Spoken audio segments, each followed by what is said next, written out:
Hello guys, welcome back to another video.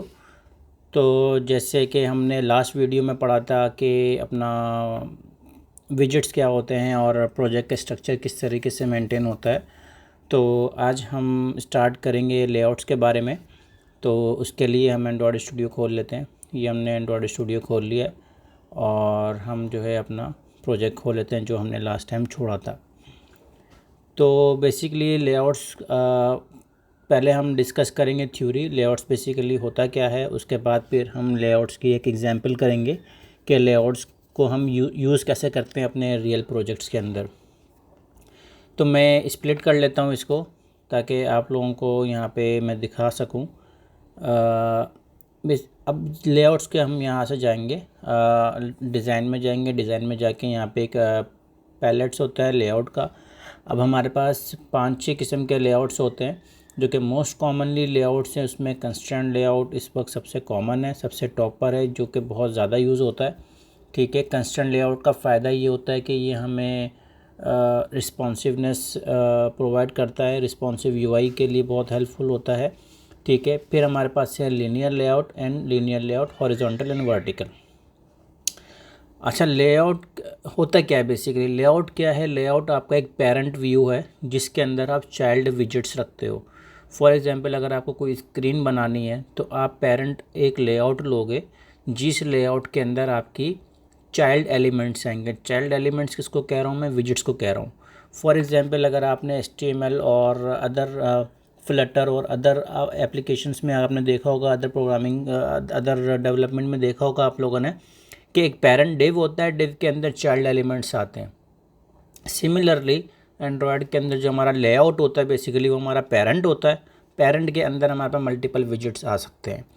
तो इसी तरीके से लीनियर हॉरिजॉन्टल है, लीनियर लेआउट वर्टिकल है। बेसिकली ये किस काम के लिए होता है? अगर फॉर एग्जांपल हमारे पास 3 व्यूज़ हैं और तीनों व्यूज़ को हमें हॉरिजॉन्टली रखना है तो हम एक पेरेंट लीनियर लेआउट ले लेंगे, उसकी ओरिएंटेशन हम हॉरिजॉन्टल रख देंगे और उसमें 3 व्यूज़ रख देंगे, तो ऑटोमेटिकली तीनों व्यूज़ हॉरिजॉन्टली अलाइन हो जाएंगे। सिमिलरली वर्टिकल के अंदर हम 3 व्यूज़ रख देंगे और तीनों व्यूज़ वर्टिकली अलाइन हो जाएंगे। इसके अलावा फ्रेम लेआउट होता है, एक टेबल लेआउट होता है, टेबल ड्रॉ होती है। फ्रेम लेआउट कहाँ यूज़ होता है? फॉर एग्जांपल, हमें कोई फ्रेगमेंट लोड कराना है, या हमें कोई मैप लोड करवाना है, या हमें कोई कोई ऐसी चीज़ लोड करवानी है जिसकी फंक्शनैलिटी बिल्कुल अलग से इम्प्लीमेंट हो रही हो, तो उसके लिए जिसकी मतलब उसका लिमिटेड यूज़ हो रहा हो, तो हम फ्रेम लेआउट ले लेते हैं। जैसे हमें अगर फ्रेगमेंट लोड कराना है तो फ्रेगमेंट लोड कराने के लिए हम एक फ्रेम लेआउट ले लेंगे जिसके अंदर हमारा फ्रेगमेंट लोड होगा। फ्रेगमेंट में आपको बताऊंगा आगे जाके होता है क्या है फ्रेगमेंट लेआउट, फ्रेगमेंट होता क्या है। लेकिन फ्रेम लेआउट आप इतना समझ लीजिए अभी टाइम बिंग के फ्रेम लेआउट के अंदर हमारा पूरा एक व्यू फिट हो जाता है जो कि हम मल्टीपल जिसकी पूरी फंक्शनैलिटी अलग होती है बेसिकली। तो अब हम मूव करते हैं एग्जाम्पल की तरफ। तो जैसे ही हम एग्जाम्पल पे जाते हैं, मैं स्प्लिट कर लेता हूँ। यहाँ पे देखेंगे हम पेरेंट पे ऑटोमेटिकली जब हम एक एक्टिविटी लॉन्च करते हैं, एक्टिविटी क्रिएट करते हैं, लेआउट ऑटोमेटिकली बन के आ जाता है। पेरेंट इसमें कंस्ट्रेंट लिया हुआ है। कंस्ट्रेंट लेआउट के अंदर हमारे पास ये टेक्स्ट व्यू, एडिट टेक्स्ट और प्रोग्रेस बार और इमेज व्यू, ये 3 चीज़ें रखी हुई हैं। अच्छा, अभी ये आगे पीछे रखी हुई है। कंस्ट्रेंट लेआउट के अंदर हमें मैनुअली कंस्ट्रेंट लेआउट सेट करने पड़ते हैं, वो मैं आपको इन डिटेल में बताऊंगा नेक्स्ट आने वाली वीडियोस में। अभी सिर्फ हम लेआउट्स पे फोकस कर रहे हैं कि लेआउट होते क्या हैं और ये यूज़ किस तरीके से होते हैं, इनकी आने वाली फर्दर वीडियोज़ में मैं आपको बताऊँगा। फॉर एग्ज़ाम्पल, अब आप एग्ज़ाम्पल के तौर पे ले लीजिए कि फॉर एग्ज़ाम्पल कंस्ट्रेंट लेआउट के अंदर हमने 5 विजेट्स डाल दिए। छोटा कर देता हूँ मैं ताकि नज़र आ जाए आप लोगों को। हमने 5 व्यूज़ डाल दिए, text view, edit text, progress और इमेज व्यू। अभी 5 व्यूज़ कोई कहीं पड़ा हुआ है, कोई कहीं पड़ा हुआ है, कोई कहीं पड़ा हुआ है। कंस्ट्रेंट लेआउट की मदद से हम इसको रिस्पॉन्सिव कर सकते हैं, एक दूसरे के अलाइन कर सकते हैं कि जिसकी पोजीशन जहाँ होनी चाहिए। हम कंस्ट्रेंट लेआउट के अंदर कुछ प्रॉपर्टीज़ ऐसी होती हैं वो हमें यूज़ करके हम इसको अपनी अपनी पोजीशन पे सेट कर सकते हैं। सिमिलरली हमारे पास लीनियर लेआउट होता है, जैसे मैंने आपको बताया। लीनियर लेआउट हम लेंगे, लीनियर लेआउट ले लिया। अब लीनियर लेआउट के अंदर हम इसको कर देते हैं रैप कंटेंट। ठीक है, अब यहाँ पे हमें इसकी ओरिएंटेशन बतानी है। जैसे मैंने आपको बताया था कि ओरिएंटेशन हमें बताना लाजमी होती है। अब मैं जैसे ओरिएंटेशन इसकी बताता हूँ। अगर मैं इसको कहता हूँ हॉरिजॉन्टल, तो ये ऑलरेडी हॉरिजॉन्टल में है। हॉरिजॉन्टल का मतलब कैसे है ऐसे ऐसे ऐसे। हॉरिजॉन्टल कैसी होती है, लाइन ऐसे लाइन होती है ना ऊपर नीचे, तो ये बेसिकली हमारा हॉरिजॉन्टल, यानी एक के बाद पहले ये आया फिर ये आया फिर ये आया, यानी हॉरिजॉन्टली अलाइन हो गया। क्योंकि मैंने इसकी हाइट मैच पेरेंट, अगर मैं इसको रैप कंटेंट करता हूँ और इसको मैं मैच पेरेंट करता हूँ तो ये इस तरीके से, अब इसकी हाइट मैच पेरेंट हो गई, मगर इसकी जो अंदर की जो विजिट की जो अलाइनमेंट रही वो हॉरिजॉन्टली रही। अब सिमिलरली मैं अगर आपको एग्जांपल के तौर पे बताऊं वर्टिकल करके इसको, अगर मैं इसको वर्टिकल करता हूं तो ये देखिए किस तरीके से ऐसे वर्टिकल हो गया, यानी कि ऐसे करके वर्टिकल हो गया, एक लाइन, दो लाइन, तीन लाइन।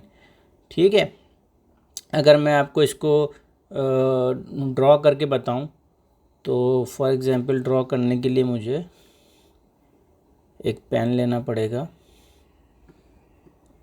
वैसे ही आप समझ लीजिए, जैसे समझ लीजिए कि ऐसे जो लाइंस होती हैं, ये जो लाइन है फॉर एग्जांपल, ये एक लाइन, ये दो लाइन, ये तीन लाइन, इसको हम कहते हैं वर्टिकल।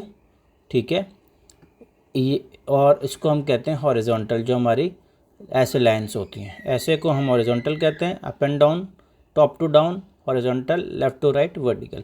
ये हमारा लीनियर लेआउट हो गया। अच्छा, अब लीनियर लेआउट के अंदर हम फ्रेम लेआउट ले सकते हैं। ठीक है, फ्रेम लेआउट को हम यहाँ ले लेते हैं। ठीक है, और इसको हम बंद कर देते हैं। ये हमारा फ्रेम लेआउट हो गया। ठीक है, और हम इसके आईडी असाइन करके इसको हम फिर बाद में कॉटलिन में यूज़ कर सकते हैं।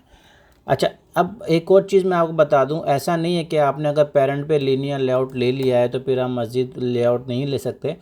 आप लीनियर के अंदर लीनियर भी ले सकते हैं, लीनियर के अंदर लीनियर भी ले सकते हैं, लीनियर के अंदर कंस्ट्रेंट भी ले सकते हैं। जैसे फॉर एग्जांपल अगर मुझे यहाँ कंस्ट्रेंट लेआउट लेना है तो मैं ले सकता हूँ।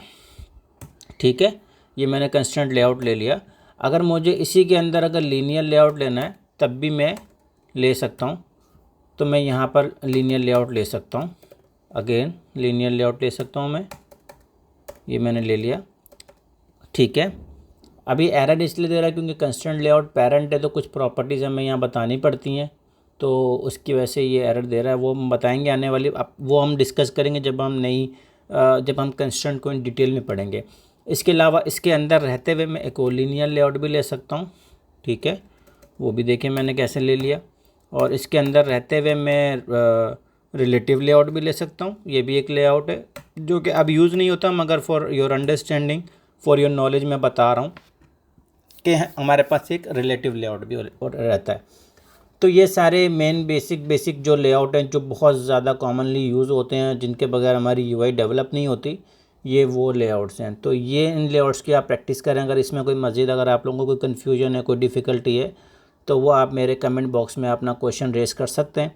ठीक है, और नए आने वाले लोगों से रिक्वेस्ट है कि अगर उन्होंने मेरे चैनल को सब्सक्राइब नहीं किया तो वो मेरे चैनल को सब्सक्राइब करें और बेल का आइकन बजा दें, ताकि नेक्स्ट आने वाली वीडियोज़ आपको टाइमली रिसीव हो सकें।